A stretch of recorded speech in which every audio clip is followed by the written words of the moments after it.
Permítanme que me presente. Mi nombre es Andrés Torrejón y fui alcalde de Móstoles hace mucho tiempo. A continuación, voy a contarles una historia que marcó mi vida, pero también la de toda una nación. Corrió el año 1808 y España se precipitaba inevitablemente hacia una guerra terrible. Por favor, acompáñenme en este viaje.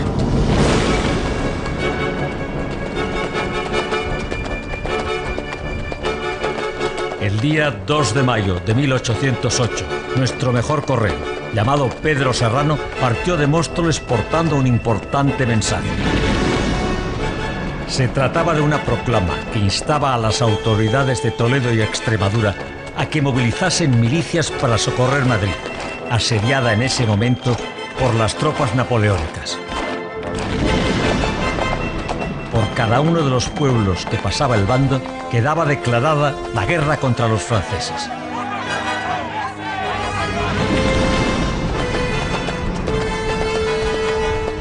Aún hoy me pregunto cómo pudo Móstoles, un pequeño municipio agrícola, encender la mecha de la rebelión y hacer que un país entero, en una explosión de patriotismo, acudiera a defender Madrid, capital del reino.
A principios del siglo XIX, Móstoles era un pueblo agrario de casi 300 habitantes.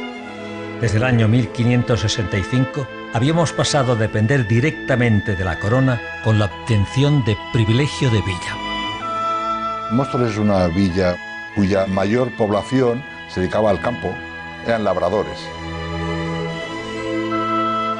Móstoles abastecía a Madrid de muchos de sus bienes. De hecho, la producción de Móstoles de cereales, de ganado, de aceite que entonces se producía, fruta y de algunos bienes de este tipo, en su inmensa mayoría iban a Madrid, es decir, que era un mercado. Móstoles era uno de los caminos de una encrucijada que era muy importante para un comercio interior. Era parte de una sociedad estamental regida por el criterio de nacimiento, no por el criterio del individuo ni del mérito personal, como será después, y el criterio de nacimiento imponía que había al menos 3 estamentos y especialmente en Móstoles pues divididos entre la nobleza y el pueblo, ¿no? El estado llano. Móstoles estaba muy cerca de Madrid. Esto favorecía nuestro desarrollo, pero también teníamos notables inconvenientes. Pagábamos unos impuestos muy altos y teníamos que abastecer con víveres a todas las tropas que transitaban por nuestros caminos. No en vano en Móstoles hacíamos el pan que se comía en Madrid.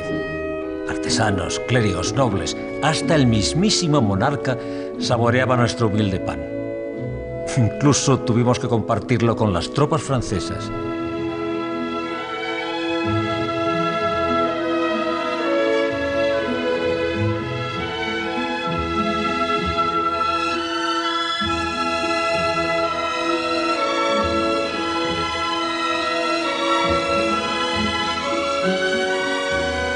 Se preguntarán el porqué de la presencia de los franceses en España.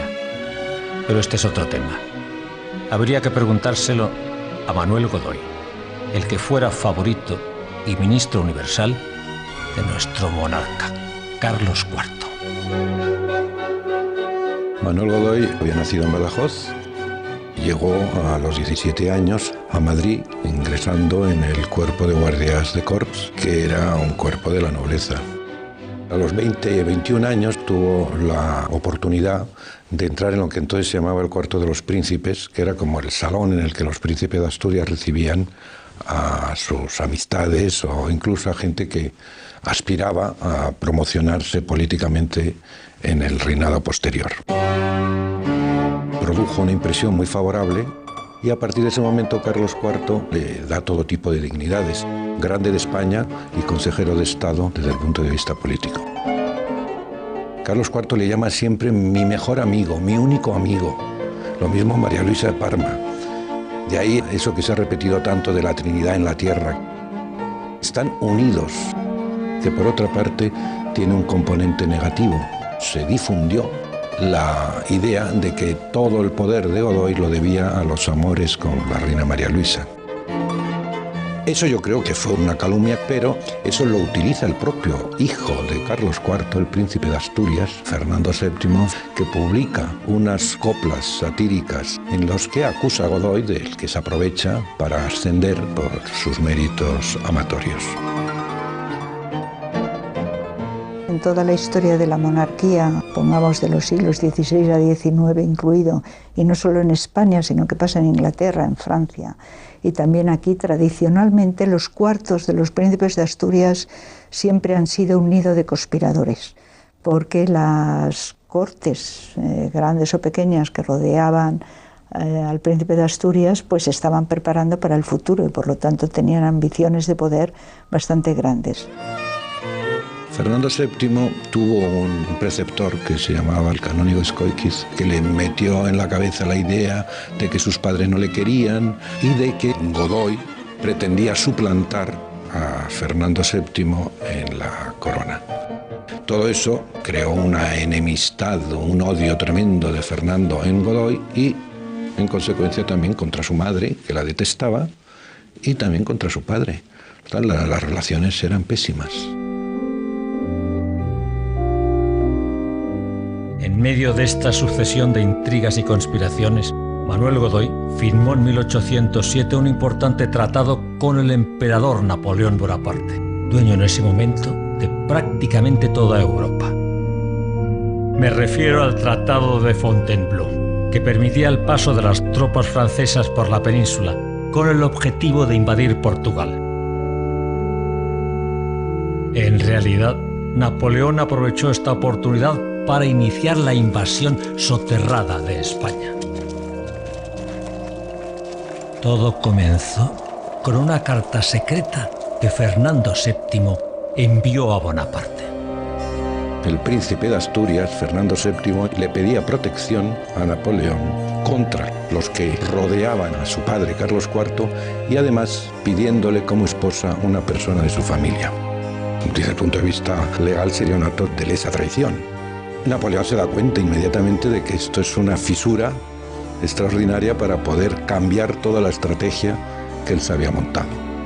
A partir de ese momento, Napoleón introduce muchas más tropas de las acordadas en España. La población lo vivió como un engaño, como una invasión. No venían precisamente trayendo la Ilustración, sino que eran ejércitos muy arrogantes, no acostumbrados a vencer en toda Europa, y que trataban a la población pues como población sometida, ¿no?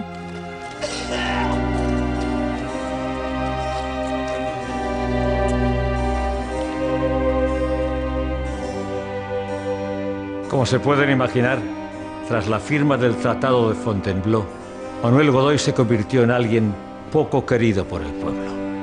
Se le acusaba de haber vendido España a Napoleón, y él, consciente de esta situación, decidió refugiarse con la familia real en Aranjuez, por si había que salir huyendo. Sin embargo, el pueblo le tenía reservada una sorpresa.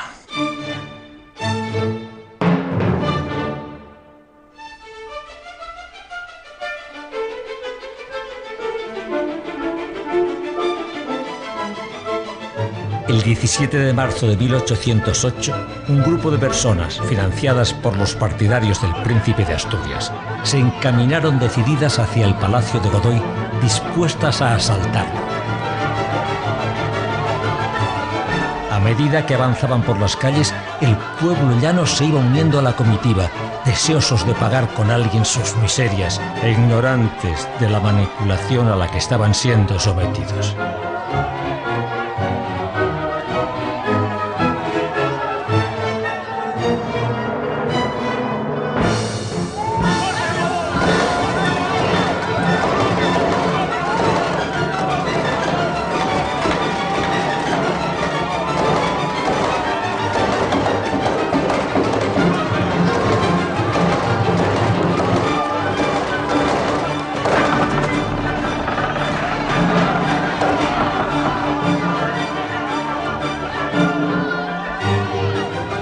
La muchedumbre enfervorizada irrumpió en el Palacio de Godoy y quemó todas sus pertenencias. El favorito del rey fue detenido y trasladado al cuartel de guardias de Corts bajo una lluvia de golpes. La conspiración había triunfado, desatando la furia del pueblo, que ya nada ni nadie sería capaz de aplacar.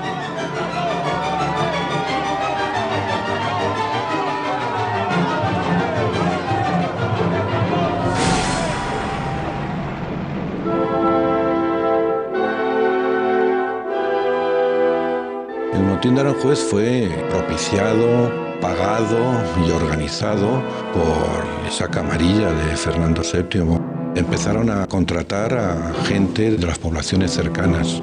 Todos esos pagados, bien aleccionados, empezaron a difundir la idea de que los reyes iban al sur, que abandonaban la corte y asaltaron el Palacio de Godoy.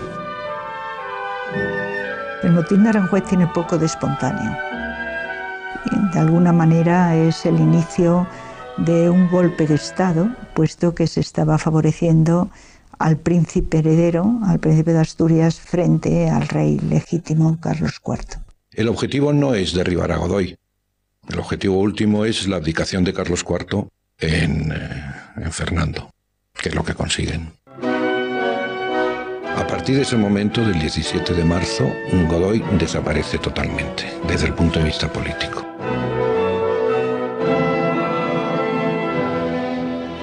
Lo encarcelaron en Pinto y finalmente en Villaviciosa de Odón. España tenía un nuevo rey, Fernando VII, que fue recibido apoteósicamente en Madrid. En ese momento, pues se vivían unos años muy difíciles. La llegada de un príncipe nuevo se piensa que, va a ser una especie de milagro. La figura del príncipe se va idealizando porque generalmente lo que está por venir hay veces que nos apetece a todos más que lo que tenemos, ¿no? Y así fue, amigos. El joven rey Fernando se convirtió en una nueva esperanza.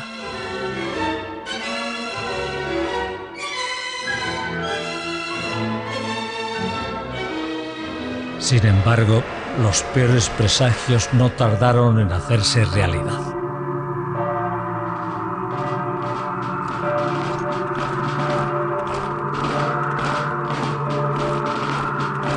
El 23 de marzo, Madrid fue ocupada por el temido ejército napoleónico. Las tropas francesas estaban al mando del general Murat, cuñado de Napoleón, famoso por su arrogancia y por la crueldad con la que trataba a sus enemigos. La tensión con el ocupante francés iba aumentando de día en día. Los gabachos cometían innumerables abusos contra el pueblo. Pero lo cierto es que nosotros también sabíamos defendernos. El número de soldados muertos o desaparecidos no dejaba de aumentar. Para empeorar aún más la situación, el rey Fernando abandonó la corte y el 20 de abril se dirigió a Bayona para encontrarse con Napoleón. Con el deseo de ser reconocido por Napoleón, Fernando VII se arriesga a ir hasta Bayona sin armas, sin protección ninguna. Como dijo en broma Napoleón, hasta sin pasaportes. Luego consigue Napoleón atraerse también a Carlos IV y a María Luisa. El 30 de abril más o menos llegan los reyes y entre medias, hacia el 25 de abril, llega Godoy, que ha conseguido Murat liberarlo del castillo de Villaviciosa. El hecho de que los reyes españoles acudan a un poder ajeno como es el de Napoleón implica la debilidad de una monarquía que no apelaba al pueblo, sino que apelaba al poder militar de la época. Napoleón había jugado muy bien sus cartas. El vacío de poder era evidente. Se formó entonces una junta de defensa en representación de Fernando VII, que en realidad era un títere en las manos del general Murat.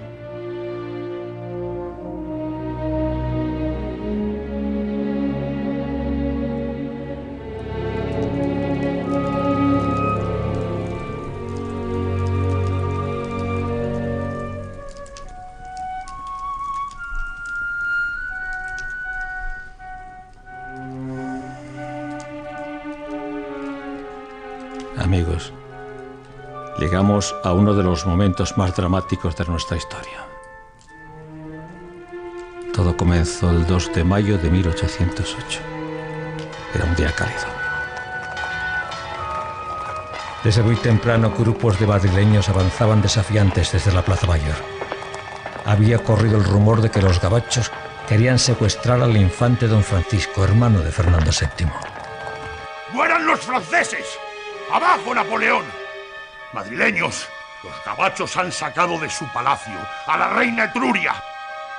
¡Hay un carruaje preparado para llevarse al infante! Era el cerrajero Blas Molina, promonárquico, que se había percatado de las intenciones de los franceses. Don Francisco. ¡Traición! ¡Traición! ¡No podemos consentirlo! Pequeños grupos de madrileños se dirigieron apresuradamente hacia el Palacio Real para evitar que se llevaran al infante.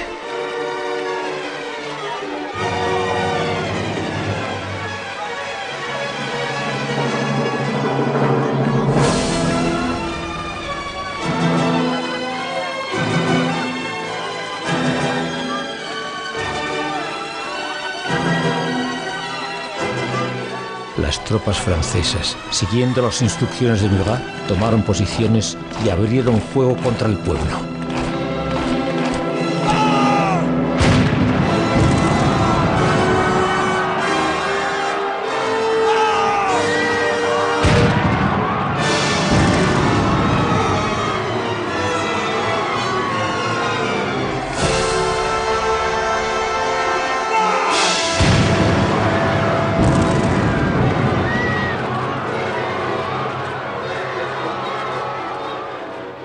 Hombres, mujeres, niños, ancianos, todos muertos.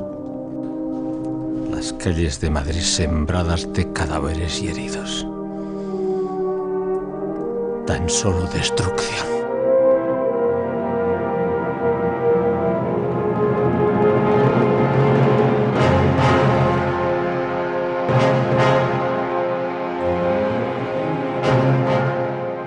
Y de repente, una voz surgió entre la multitud.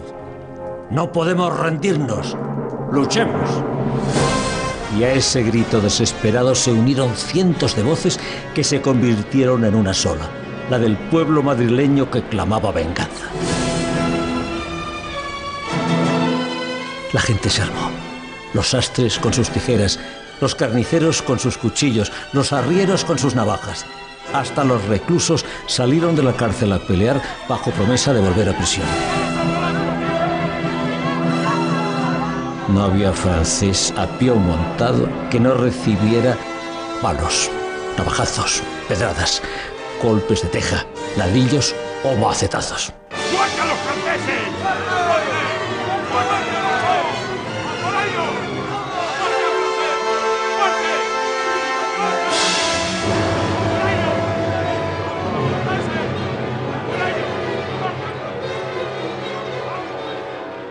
El 2 de mayo fue un levantamiento, desde luego, espontáneo, la gota de agua que colma el vaso. Los que están luchando en las calles de Madrid con navajas o como pueden frente al poderoso ejército organizado francés, naturalmente que no saben que está empezando lo que va a ser la guerra de la independencia, pero fue un estallido, un levantamiento popular que desembocará en una guerra y en una revolución. No hubo piedad para con el pueblo madrileño. Las gentes más humildes se enfrentaron a mamelucos y lanceros napoleónicos. 2 capitanes del ejército español desobedecieron las órdenes de acuartelamiento. Se llamaban Luis Daoiz y Pedro Velarde. Acompañados de otros militares, se unieron a la sublevación popular. En el cuartel de Monteleón, último foco de la resistencia, pelearon valientemente hasta la muerte. Madrid jamás podrá olvidarles. En Bayona, Fernando VII se enteró de los sucesos acaecidos en la capital y, lejos de regresar a Madrid para unirse con sus súbditos, a instancias de Napoleón, devolvió la corona a su padre Carlos IV. Napoleón obliga a Fernando VII a renunciar en Carlos IV y a Carlos IV le dice que la única manera de reponerlo en el trono es entrando con las tropas, es a sangre y fuego. Y Carlos IV dice que él, como rey de España, no va a luchar contra sus súbditos. Las abdicaciones de Bayona fueron conseguidas por la fuerza de Napoleón. Suponen actos absolutamente ilegítimos, puesto que Carlos IV y Fernando VII están utilizando la corona española como si fuera un patrimonio propio, sin tener en cuenta ni las Cortes ni el consentimiento del pueblo. De esta manera consiguió Napoleón la renuncia de Carlos IV al trono de España, no sin antes garantizar al monarca derrocado un exilio en Francia para él, la reina María Luisa y su protegido Godoy.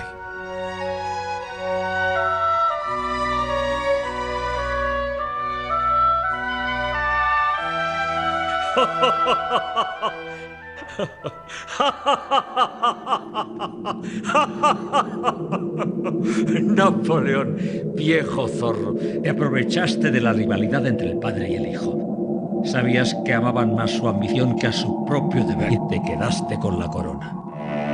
Una vez dijiste que España era una chuspa de analfabetos embrutecidos e ignorantes gobernados por curas. Ahora había llegado tu momento. Nombraste a tu hermano José I rey de España.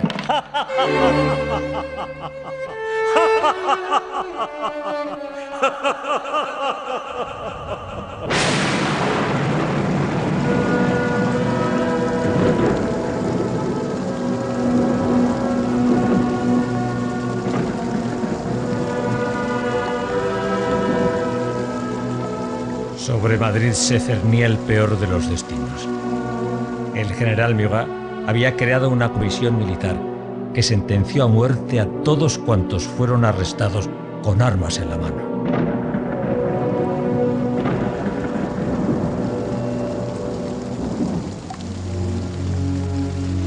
Centenares de españoles fueron fusilados sin que mediara juicio de por medio.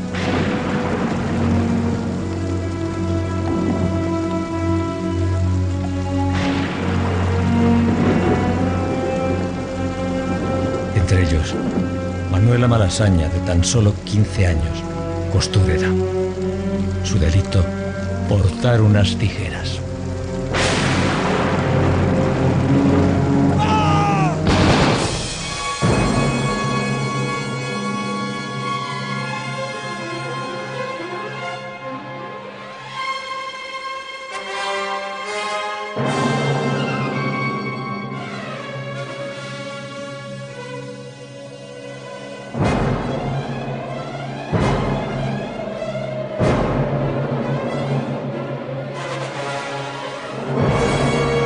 Algunos fugitivos consiguieron escapar de la sanguinaria represión de la capital y llegaron a nuestra villa de Móstoles.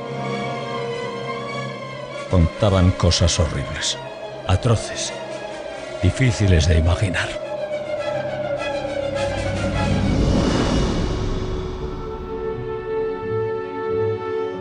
Quiso el destino que estuviera en Móstoles mi buen amigo y destacado político, secretario del Almirantazgo, Juan Pérez Villamil, que propuso de inmediato la redacción de un bando en el que llamáramos a los españoles a empuñar las armas contra el invasor y acudir al socorro de la capital. En aquel entonces, Móstoles tenía 2 alcaldes. Uno representaba al Estado llano, Simón Hernández, y yo mismo, que representaba a los nobles. Simón era un hombre valiente, de gran determinación, un gran apoyo en aquellos días difíciles. Ambos convinimos de inmediato la necesidad de firmar el bando y hacerlo llegar lo más rápido posible a Extremadura y Andalucía.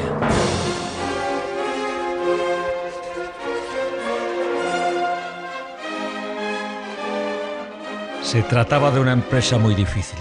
Pedro Serrano, un postillón andaluz, era sin duda el mejor jinete de la comarca y fue el elegido.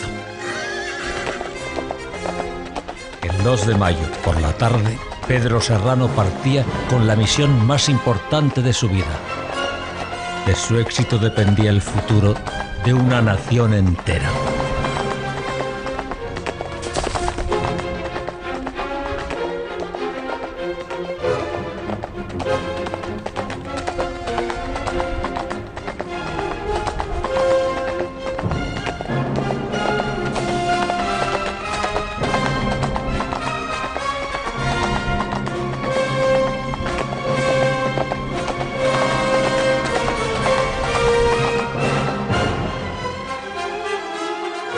Cuántas esperanzas depositadas en aquel día. Brindo por ti, Pedro Serrano, donde quiera que estés.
Pedro Serrano había llegado al primero de sus destinos, la población de Navalcarnero, situada a 16 kilómetros de Móstoles. Inmediatamente fue recibido por las autoridades. El bando causó una gran impresión en el alcalde, que lo mandó copiar de inmediato. Decía así: en Madrid está corriendo a estas horas mucha sangre. Como españoles es necesario que muramos por el rey y por la patria, armándonos contra unos pérfidos que, socolor de la amistad, nos quieran imponer un pesado yugo. Acudamos al socorro de Madrid y demás pueblos, pues no hay fuerzas que prevalezcan contra quien es leal y valiente, como los españoles lo son.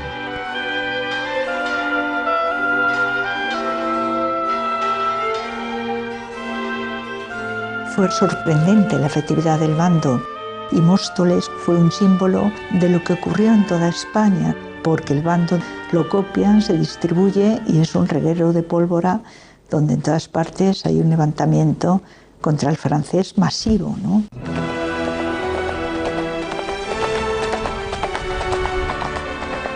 El bando debía proseguir su viaje. Pedro Serrano cabalgaba de nuevo, esta vez hacia Talavera de la Reina, a 86 kilómetros de Navalcarnero, donde llegó al caer la noche. En Talavera, el teniente corregidor Pedro Pérez de la Mula continuó copiando y ampliando el bando para distribuirlo en todas las direcciones. Con las primeras luces del alba, nuestro correo se dispuso a recorrer los 94 kilómetros que los separaban de Casas del Puerto en Cáceres.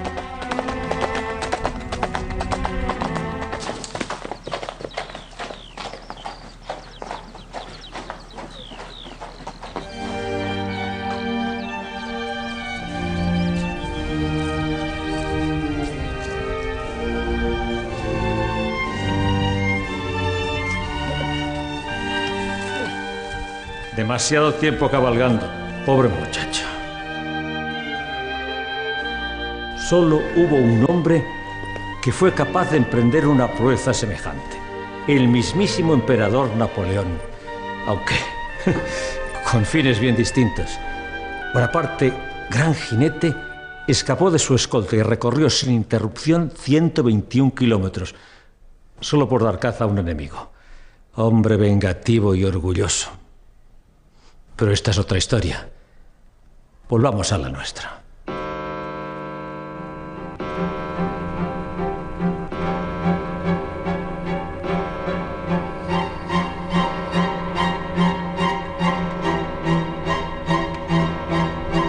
Mientras Pedro Serrano se recuperaba, siguiendo el sistema habitual de postas, el bando recorrió Trujillo, Mérida, Almendralejo, Jerez de los Caballeros y Cumbres de San Bartolomé en Huelva, donde llegó el día 5 de mayo. La sublevación se extendió por toda España. Eran los primeros ecos de la Guerra de la Independencia.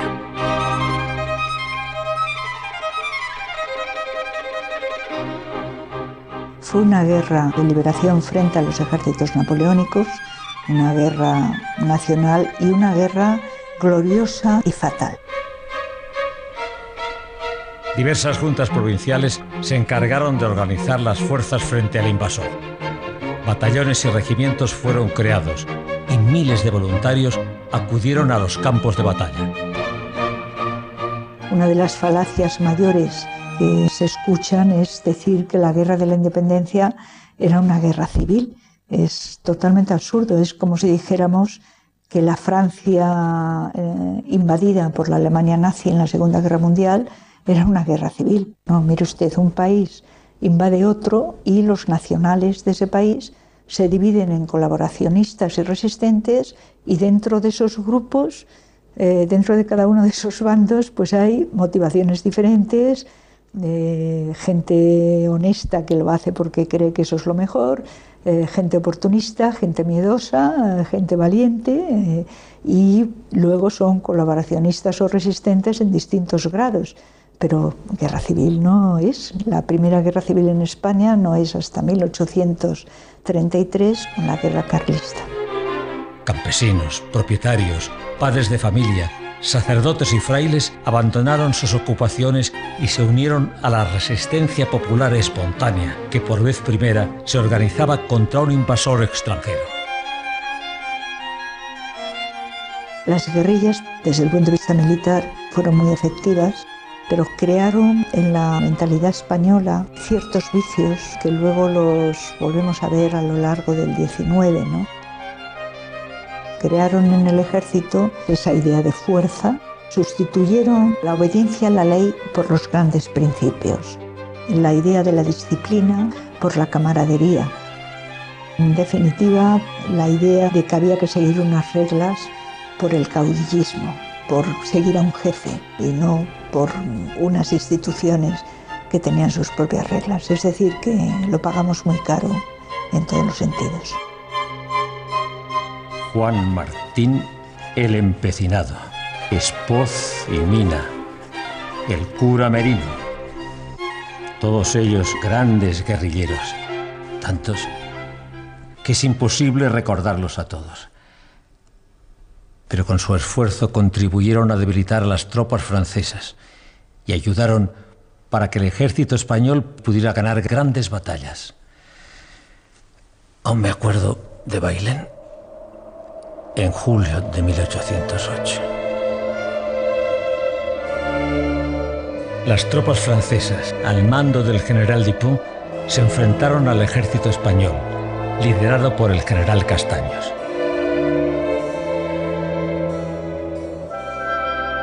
En aquella jornada histórica, los campos de Bailén fueron testigos de cómo la artillería española barrió las líneas enemigas.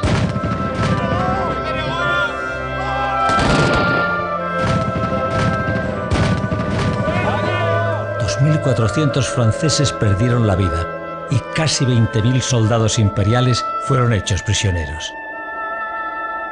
Bailén se convirtió en un símbolo en toda Europa y demostró al mundo que Napoleón no era invencible. En aquel mismo verano, 2 ciudades españolas, Gerona y Zaragoza, sitiadas por los franceses, consiguieron expulsarlos. El espíritu de resistencia había triunfado.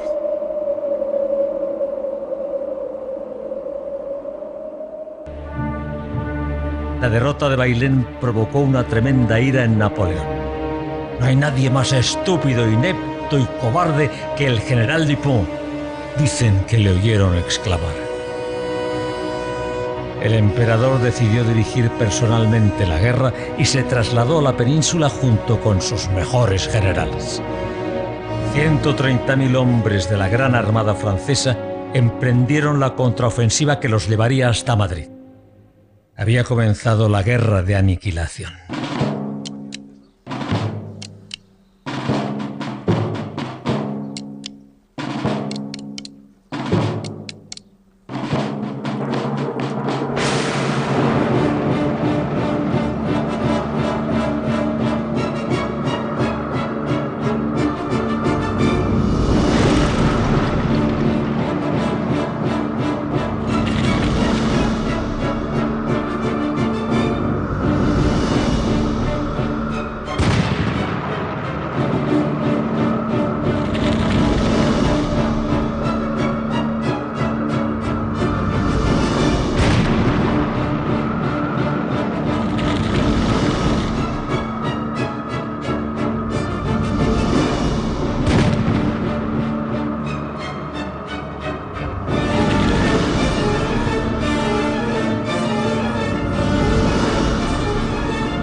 El 2 de diciembre de 1808, Napoleón Bonaparte entró en Chamartín.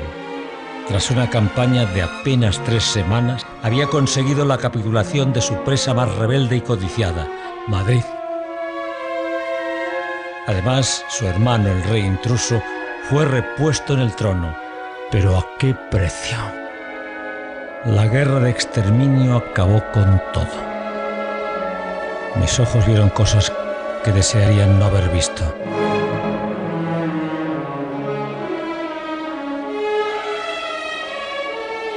Poblaciones enteras pasadas a cuchillo. Nuestro patrimonio artístico arrasado y expoliado. La crueldad del ser humano sin límites, sin freno, sin piedad. ¿Mereció la pena, emperador? Seguro que no. Vuestra codicia invocó a la muerte, que acudió presurosa y, afilando su guadaña, se preparó para tan macabro festín.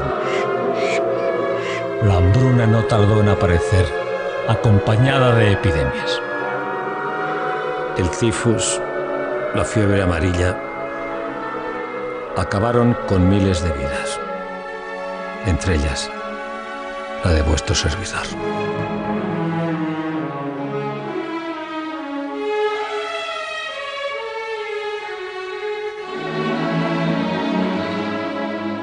Fue en 1812. La escasez de alimentos era enorme. Las cosechas se habían perdido y nuestro pan, compuesto solo de salvado, ceniza, yeso y ladrillo, no fue suficiente para alimentar nuestras bocas. 191 personas perdimos la vida en Móstoles. La iglesia y el cementerio adjunto se llenaron de cadáveres.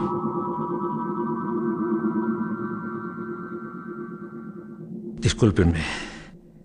No quiero entretenerles más con mis temas personales. Será mejor que volvamos a nuestro relato, que ya está próximo a terminar. El 19 de marzo de 1812, día de San José, nacía una nueva esperanza para España, la Constitución de Cádiz, también conocida como la Pepa. España fue el tercer país en el que se implantó un constitucionalismo liberal, después de Estados Unidos y de Francia.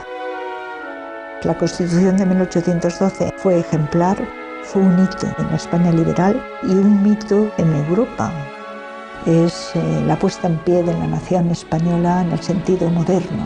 Ya no hay castas por nacimiento, procedan de familias o de territorios, sino ciudadanos libres e iguales ante la ley, individuos.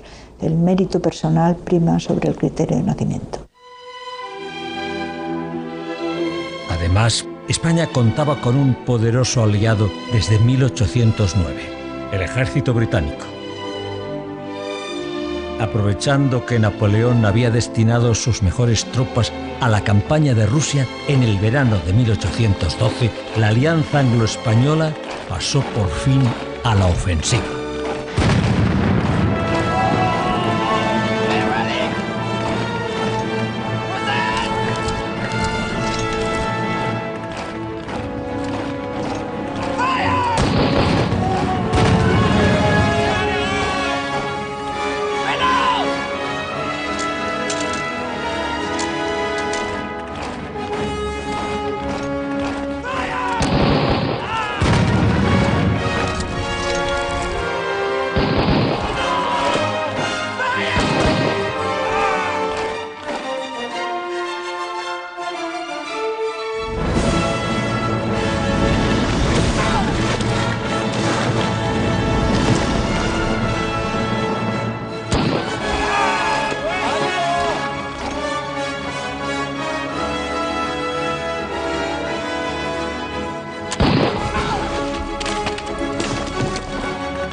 En diciembre de 1813, tras sucesivas derrotas, Napoleón Bonaparte firmaba el Tratado de Valence, que ponía fin a la contienda.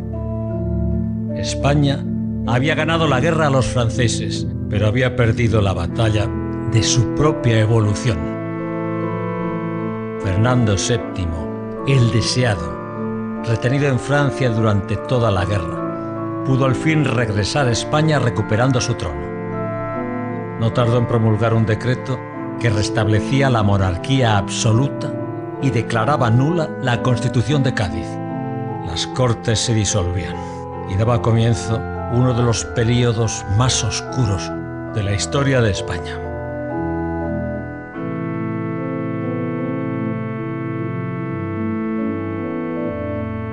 Cuánta sangre derramada por defenderos, joven rey.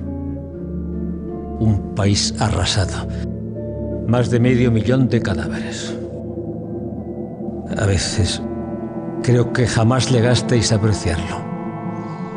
En fin, que la historia os juzgue.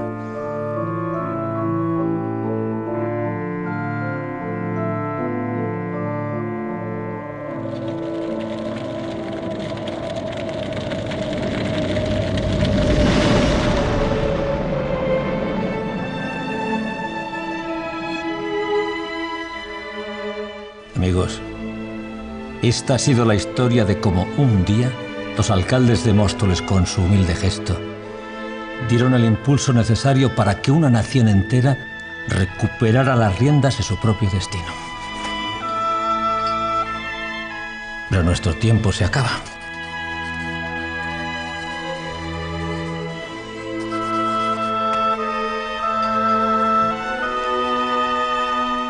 Y debo despedirme agradeciéndoles la atención prestada.